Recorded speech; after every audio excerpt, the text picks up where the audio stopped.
ధర్నాలు ఎందుకు చేస్తున్నాము అంటే ఏదైతే దళిత బంధు ఉందో అది వికలాంగుల బంధు రావాలి.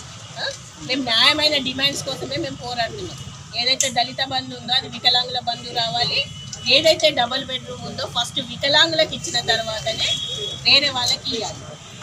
మళ్ళీ రెండవది ఈ మెడికల్ సర్టిఫికేట్స్ ఉన్నాయి కదా, ఏదైతే సద్రం సర్టిఫికేట్స్ ఉన్నాయో సద్రం సర్టిఫికేట్ అయిన వికలాంగుడికి పర్సంటేజ్ లేదు, అనర్హుడికి పర్సంటేజ్ ఉంది. అంటే ఇది డాక్టర్ల నిర్లక్ష్యం జరుగుతున్నట్లు మాకు అంటే వినండి, అది ఉంది. కాబట్టి మేము డాక్టర్ల మీద కూడా ఈ 15 రోజులలో వాళ్ళ మీద కూడా మేము చర్య తీసుకోబోతున్నాం.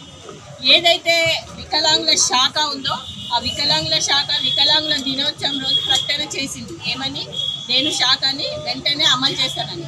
కానీ ఇప్పుడు దాకా ఆ శాఖ ఇచ్చిన దాఖితాలు కూడా కనిపిస్తలేవు.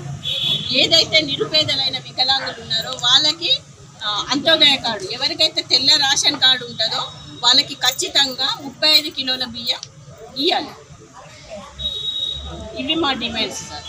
ఎందుకంటే ఇంకా 36 డిమాండ్లు దీని వెనుక ఉన్నారు. మీరు మాత్రం ఇది ఇమీడియట్గా పై అధికారులకి రాసి పంపించాలి. ఓకేనా? ఛానల్ని సబ్స్క్రైబ్ చేసుకోండి అన్న, పక్కనున్న గంటను నొక్కండి. గంటను నొక్కితే మేము ఎప్పుడు ఏ వీడియోలు డిజబిలిటీ గురించి పెట్టినా కానీ మీకోసం వెరిఫికేషన్ వస్తూనే ఉంటుందన్న.